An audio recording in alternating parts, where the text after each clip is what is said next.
जय हिंद साथियों, जरा सुनो इस इमाम को ये क्या कह रहा है। प्रयागराज के जो मुसलमान हैं उनमें से एक सरताज नाम के हैं। उन्होंने इस बात की जानकारी दी और कहा, एलानिया तौर पर इस बात को कहा कि जो ज़मीन है, जिस ज़मीन पर, ज़मीन के बहुत सारे हिस्से पर जो शामियाने तंबू वगैरह लगाए गए हैं, इंतजाम किए गए हैं, मेला लग रहा है, ये वक्फ की ज़मीन है और वहाँ के मुसलमानों की ज़मीन है। मगर दरियादिली देखिए मुसलमानों की, कि मुसलमानों ने कुंभ के मेले की तैयारियां, शामियाने और पिंडाल, रोड और सड़कें और खड़ंजों पर कभी मना नहीं किया कि यहाँ पे मत लगाइए। और तंग दिली देखिए अखाड़ा परिषद के लोगों की, कि वो लोग जो है वो मुसलमानों के प्रवेश पर वहाँ पे ठेला लगाने, खोंचा लगाने से भी मना कर रहे हैं कि वहाँ कोई भी मुसलमान एंट्री नहीं करेगा। बड़ा दिल दिखाते हुए मुसलमानों ने इस तमाम व्यवस्था को कायम रखने के लिए कोई भी आपत्ति नहीं की और 55 बीघे की जमीन पर, जो वक्फ जमीन है, वो जमीन पर कुंभ मेला लग रहा है।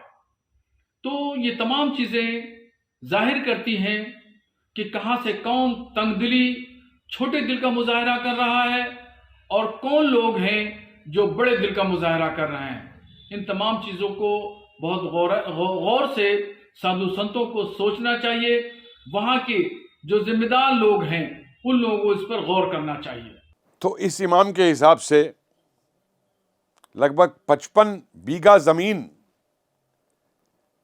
जहां कुंभ हो रहा है,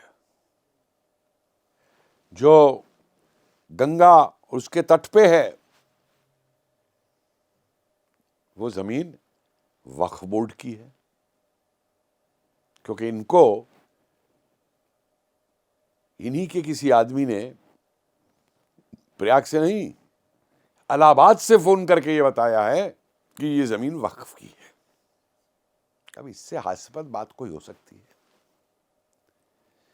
क्या ये वक्फ वाले इस जमीन को ऊँटों पे लाद के लाए थे तुर्की से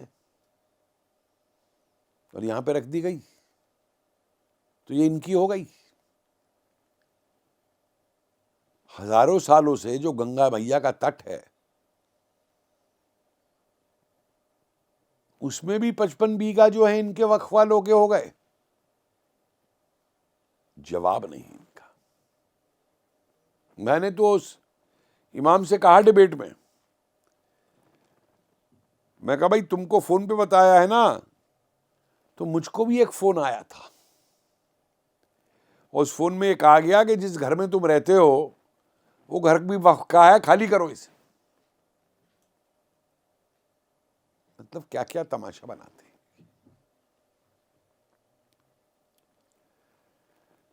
फिर बड़ी परेशानी है इन्हें कि कुंभ के अंदर मुसलमानों को ठेला नहीं लगाने देंगे, स्टॉल नहीं लगाने देंगे, वो नहीं करने देंगे। तो पहले तो आपको बता दूं कि ऐसे लोग पहले पकड़े भी गए हैं प्रयाग के अंदर, जो नाम बदल के वहां पे किताबों का स्टॉल लगाते थे और किताब का शीर्षक होगा इस्लाम और सनातन का तुलनात्मक अध्ययन, और नाम में नीचे कुछ लिख दिया जाएगा, लेखक के नाम लिख दिया जाएगा, कुछ हरि प्रसाद शास्त्री या इस तरीके का। और अंदर क्या लिखा जाता है? जितना सनातन को नीचा दिखाया जा सकता है। और जब इनकी रिपोर्ट हुई और जब ये पकड़े गए थे, तो ISBN नंबर जो पुस्तक पे लिखा जाता है वो भी फर्जी निकला, लेखक भी फर्जी निकला, और फतेहपुर में कहीं वो छपी थी। तो क्या ऐसे स्टॉल लगाने के लिए कुंभ में जाना चाहते हो? और सबसे मजे की बात देखो कि गणपति उत्सव पे अगर कोई मुसलमान सर नवाता है वहां पे जा करके, या गणपति की स्थापना कर देता है अपने घर में, बहुत से करते हैं, तो उसके खिलाफ ये लोग फतवा जारी कर देते हैं एकदम से। और कई बार तो माफी भी मांगते हैं। जो लोग हो आते हैं, जब फतवा आ जाता है तो फिर वो माफी मांगते हैं इनसे। तो गणपति महोत्सव में जाने वालों के लिए तो फतवा, और गरबा और कुंभ में आने के लिए इनको छूट मिलनी चाहिए। तो ये कौन सा इस्लाम है? और अब की तो हद कर दी इन्होंने। एक और चिट्ठी लिख दी उत्तर प्रदेश में योगी जी को कि कुंभ में धर्म परिवर्तन कराया जाएगा। अरे इमाम, मुझे एक ऐसा किस्सा बता दो, एक उदाहरण बता दो दुनिया भर में जहां कभी हिंदुओं ने किसी का जोर जबरदस्ती से धर्म परिवर्तन करवाया हो। और एक देश ऐसा बता दो जहां इस्लाम ने तलवार से अपने को ना फैलाया हो।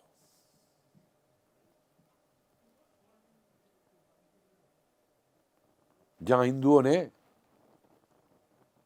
दूसरे के धार्मिक स्थलों को तोड़ा हो। इस्लामी आक्रांताओं ने तो हर देश में तोड़े ना। और ये जो बाबरी मस्जिद करते हैं ना, वो बाबरी मस्जिद नहीं थी। वहां तो उस मस्जिद का केवल एक ढांचा था, जिस मस्जिद को राम मंदिर को तोड़ के बनाया गया था मीर बाकी के द्वारा।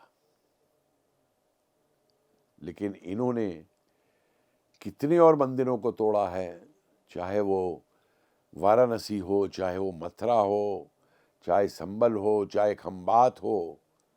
कौन सी जगह छोड़ा इन्होंने? लेकिन भाई ये बड़े शांति प्रिय हैं। आज तक ये हमको काफिर बोलते हैं, और इन्हें अब दिक्कत होने लगी है कि काफिर की आवाज निकलनी कैसे शुरू हो गई। गजवा हिंद इनकी किताब से नहीं हट सकता, और अब तो गजवा दुनिया कर रहे हैं।